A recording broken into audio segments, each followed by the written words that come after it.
Think about this. If life was designed, functional complexity of the cell is amazing. The eye is amazing. Look at it. Like if you saw a watch on the floor, how did it get there? It had to have a designer. Because your premise is that functional complexity cannot spontaneously, all by itself, come into existence. It had to be designed by, you know, a watch is probably designed by a company and it has a history of trial and error and multiple designers, many of whom are dead, let's say. But in any event, you say, how did that get there? It had to be designed by something even more complex, more fascinating. Anything that is complex enough to define like a watch or a human being or an eyeball has to be at least as complex or more complex than it. If it is true, think about this. This is very important in my migration away from faith. If it is true that functional complexity requires a designer, then the mind of a God also requires a designer. Isn't the mind of a God beautiful? Doesn't it function? Isn't it complex? Doesn't he have desires? Doesn't he have plans? Isn't he this amazing big, is he just a big blob of random nothingness, or is he an amazingly organized genius of a beautiful, wise being up there? That complexity, by the argument of design, also would require a designer. If it doesn't, then throw away your argument. You're just believing by faith. The design argument either stands or it doesn't. So you can't invoke a designer to explain complexity who's more complex than the thing that it designed. That's circular reasoning. That's called begging the question. What you're doing is you're just explaining one mystery with another mystery. What is the greatest misperception that exists in the public mind about atheism? Oh, there's lots of them. I would say the greatest misconception about atheism is that we're not nice people. I think that a lot of people think that morality comes from religion. Religion teaches that. Morality comes from religion. And therefore, if you don't have religion, you don't have morality. So I think the greatest misconception of atheism is that we're not nice and or immoral, which, of course, cannot be the case. It cannot be the case because all the data combats that. The population of people who are non-religious in this country, depending on your polls, goes somewhere between 15 and 30%. The population of atheists or non-religious people in federal prisons is 0.07%. 0.07 of 1%. So the amount of people, the amount of atheists who are committing crimes is tiny compared to the amount of atheists out there. On the other hand, if you look at it from a morality perspective, from an outside perspective, you can see what's happening. People change churches for a reason. They change churches because they don't agree with the church they're in. If they don't agree with the church they're in, so they say, okay, well, this church isn't doing something, it's not striking my moral fancy. I'm going to go to this church over here because it does. Well, that means morality is independent of religion. And then what they do is they go to this church over here that says, okay, your morality is correct, and God says so. And then they say, God gives me my morality, right? And it's kind of backwards, but that's how it works. The reality is that every single human picks their own morality. Morality is relative. And everybody picks it. Everybody chooses it. The only difference between an atheist and a theist is that an atheist will internalize it and say, this is my morality. And a theist will say, this is my morality because I get it from my religion. It's an absurd situation we're in, where nothing that anyone does whilst being Muslim is any responsibility of Islam's. Yet anything anyone does whilst being a Christian or a Jew is responsibility of all Christians, all Jews. Let's make this as straightforward as I can. Take the categorization that eminent scholars like Bernard Lewis, Ibn Waraq have made. Let's say Islam is a very, very complex thing. And the best way I can do this in the very short time I have is say you have three Islams. Islam 1, 2, and 3. Islam 1, the Quran and the life of Muhammad and the Hadith. Islam 2, the tradition of the Sharia. Islam 3, what Muslims do now. The first of those things, Islam, the Quran, and so on, is bad. It is bad. There is a lot of violence in it. And what's worse, the peaceful verses are superseded by the violent verses. the violent verses also, sadly, are more numerous in number. Then you've got the life of Muhammad. Again, a bad man. A very bad man, it has to be said. Not a great role model, if you look at it. Takes child brides, abuses a small girl, multiple wives, himself a warrior, himself a war criminal, himself beheads Jews. This, I would have thought, would be a signal of not great peacefulness. Then you've got the tradition of the Sharia. Again, not great peacefulness. Still, no schools of Sharia that people in this hall would want to submit to. And thirdly, what Muslims do now, thankfully, there is some hope in that one. Because most Muslims, thank goodness, I almost said thank God, but old habits die hard. Most Muslims don't do what those texts say.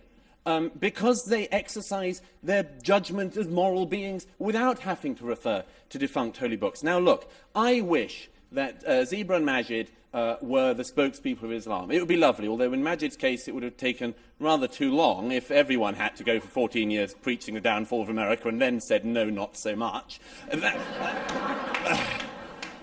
But we are where we are. Anyhow, I wish they spoke for Islam. It would be great. But the fact is that tonight, the organisers of this debate asked a number of clerics. None of them would show. Specifically, they wouldn't show and debate against Ayaan Hirsi Ali. Myself, I don't think they cared. But no, it's very interesting that they will not debate. Time and again, the actual leaders of your religion will not debate this. And you're left with people like we have here. The reason why is, of course, is that the leaders of the religion show such terrible lessons. It is not a small thing. It's not, as it were, a detail. It's not like a wacky Florida pastor. That you've got the largest Sunni state of Saudi Arabia, the most important Sunni state in the world, the most extraordinary closed prison of a society. It's not a detail, it's not a one-off nut job that the Shiite Republic of Iran is what it is, led by the people it's led by. That is not an accident, it's not a detail. The thing that worries me is that although tonight we hear from the fellow panelists here about how Islam is a religion of peace, the fact is that the people who are making the decisions in the religion, the people who are preaching the religion, the heads of that religion, people like Sheikh Qaradawi, who broadcasts anti-Semitic, the most appalling filth every week on the main networks, that is the faith that's speaking for you guys. I wish that, Zeba, you were on every week on Al Jazeera, but you're not. Qaradawi is. The problem is that Islam is an unstable component, as a religion, an unstable component. 1,000 years ago, the Mu'tazilites tried to reform the religion. They were wiped out. The fact is that Islam is many things, many, many things. But to say it's a religion of peace is nonsense. It's to ignore reality. It's to ignore very difficult but necessary facts, not paradigms, but facts. To say that Islam is a religion of peace is to say something based entirely on hope. It's to elevate a hope into truth. And I hope, as you all know, history teaches us that's a very bad thing to do. Thank you. Thank you, Dr. Smart. It's a beautiful picture from the Hubble Space Telescope of a distant galaxy, far, far away and long, long ago.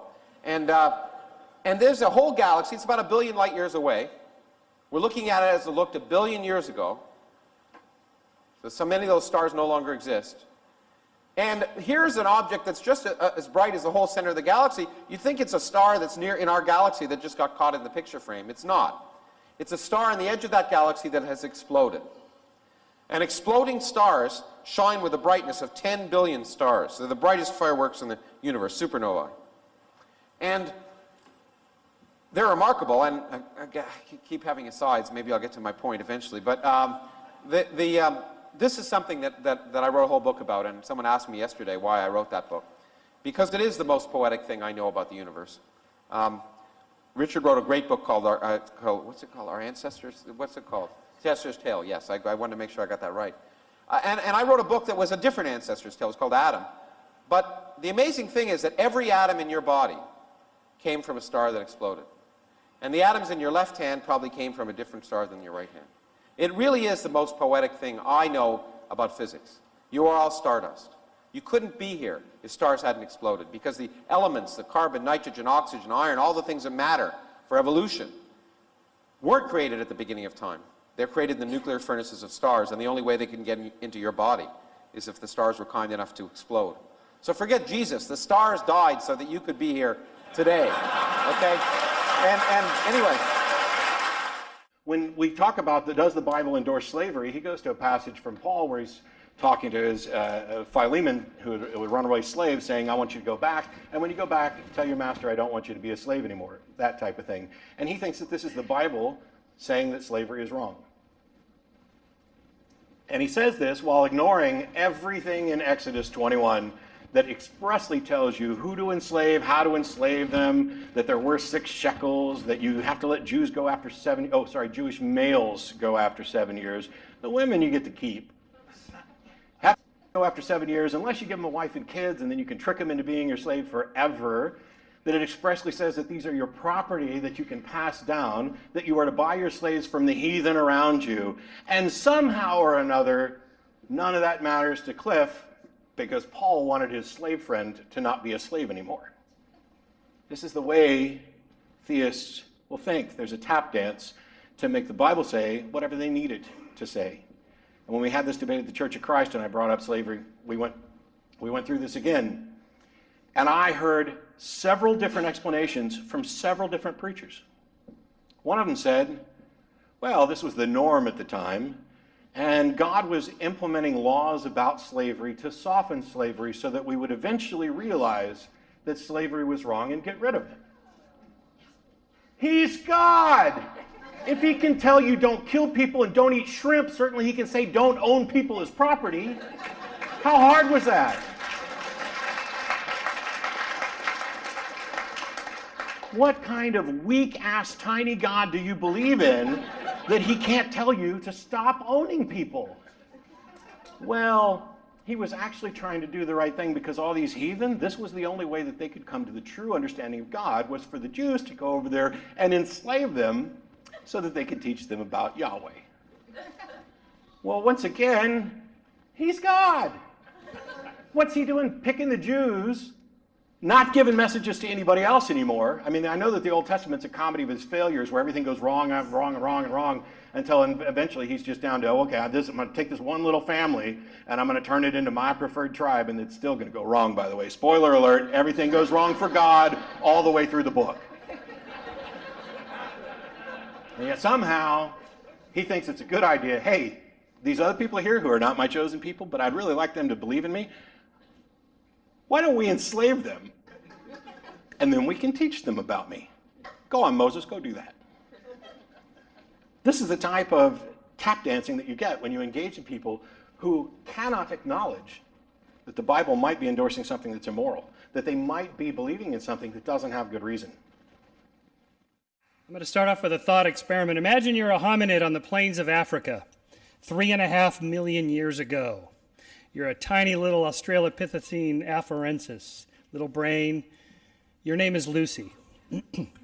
Thank you. A lot of people in the Midwest don't get that. Evolution? What?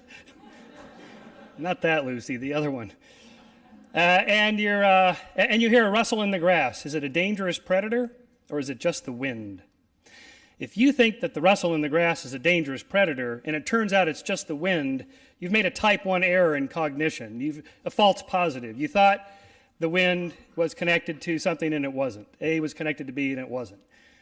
So that's a false positive, but that's relatively harmless. But if you think that the rustle in the grass is just the wind, and it turns out it's a dangerous predator, you're lunch.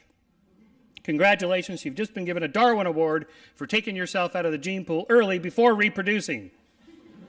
And we are the descendants of those who are most likely to make type 1 errors, false positives, versus type 2 errors, false negatives. That is to say, why can't you just stay in the grass and collect enough data to get the answer right? And the answer is that predators don't wait around for prey animals to collect more data. That's why they stalk and sneak up on their prey animals, so they can't get enough data. So we evolved the propensity to make snap decisions and make one kind of error more likely than another kind of error, and that kind of error, that false positive, that's superstition. That's magical thinking. That's assuming A is connected to B. It's a true pattern, and it isn't, and you're wrong. That's the basis of finding false patterns like gods. Now, what's the difference between the wind and a dangerous predator? The wind is an inanimate force. A dangerous predator is an intentional agent. And his intention is to eat me, and that can't be good. So what we also do, in addition to finding these meaningful patterns, is infuse in them agency. That is, it's alive, it's real, it has intention, and its intention is not good, so I better assume it's real.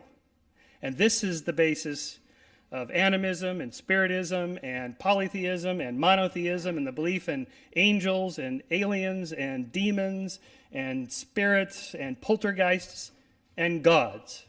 Gods are invisible agents who run the world, who control things, who create these patterns, who are these patterns that we use to explain things.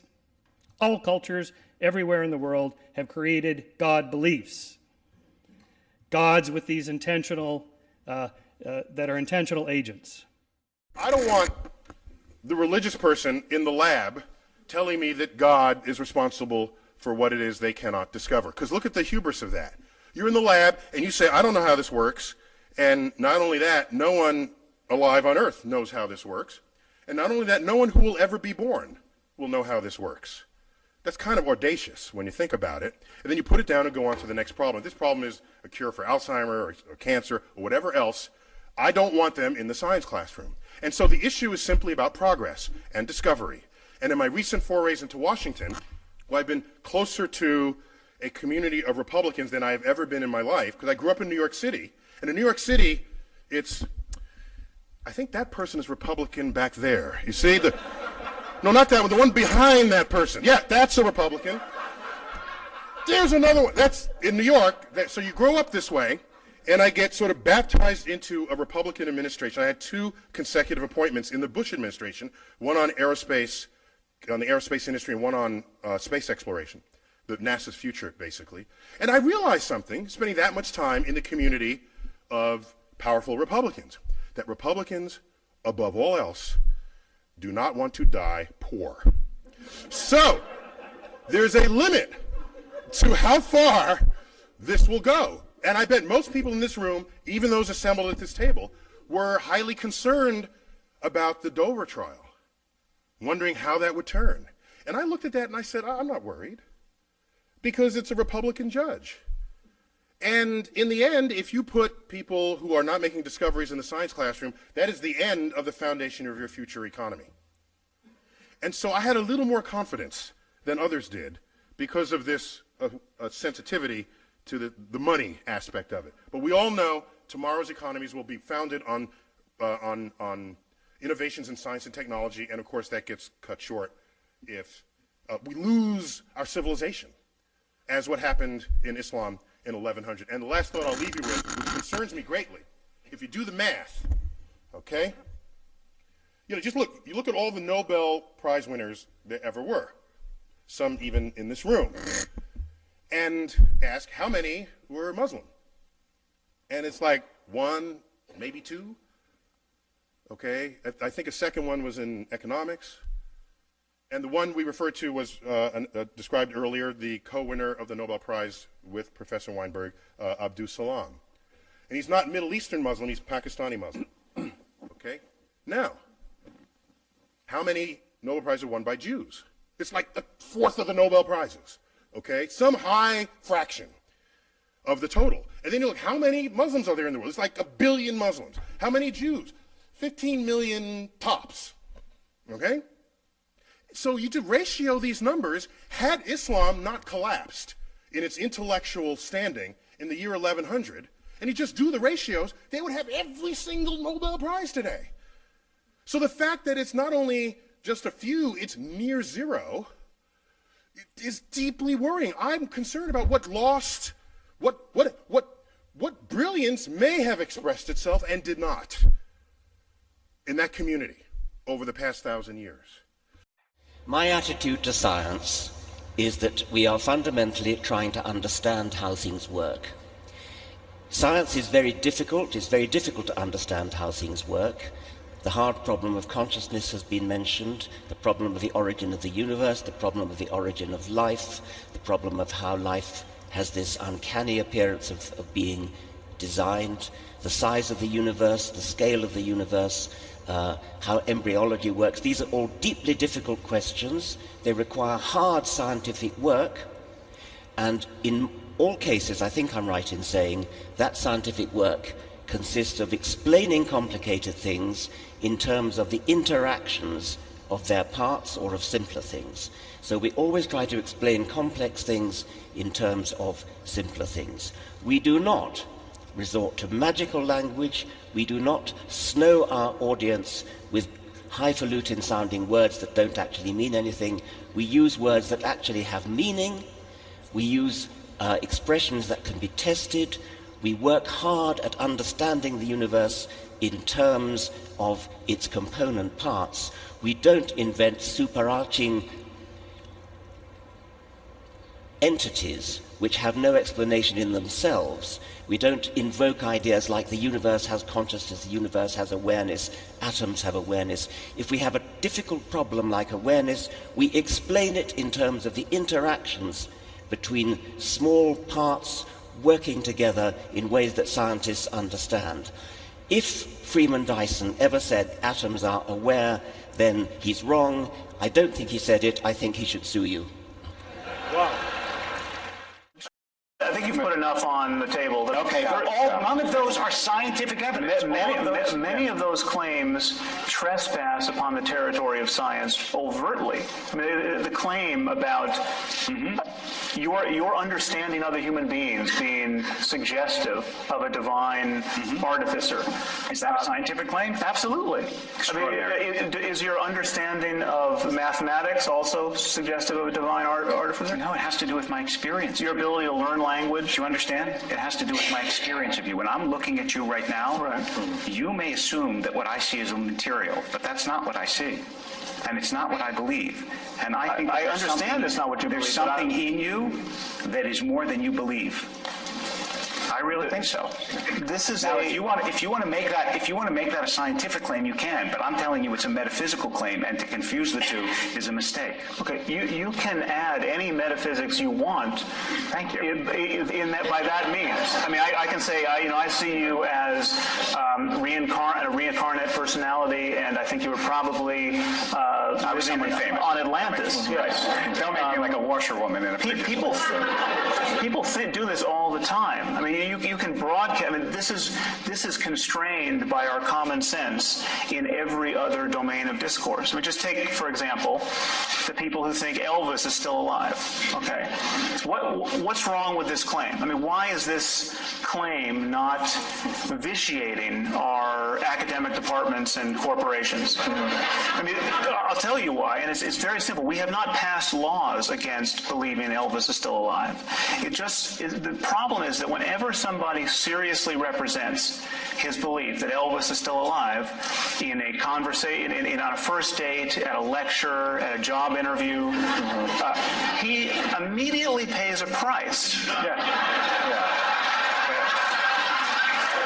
He pays a price in ill-concealed laughter. Right. Now, surely you can agree with that. That is a good thing. Then he could rattle on about this is not a scientific claim. This is a matter of faith. You know, when I look at you, I see you might be Elvis. I mean, he could do this. I think that using the word God or the attitude of faith toward that which you don't know is a cop-out. It's a way of slapping a label onto something rather than trying to understand it. Or, since we may not understand everything, just say there's some things we don't understand. To invent stories that sound as if they were true or could be true, to pretend that they're true just so that we can have a story, I think is unsatisfying, and it could even be immoral because it could lead you to mistaken policies, to getting in the way of your best understanding of how the world works, to doing things that lead to more harm than good. I mean, the concrete example would be treating cancer with some cockamamie herbal or homeopathic formula instead of the best medicine that we have. or justifying invasions and murders and sacrifices on the grounds of appeasing some god or carrying out some divine mandate. I think there's nothing but mischief that can come from inventing stories for that which we don't understand. There's nothing wrong with saying there's some things we don't understand.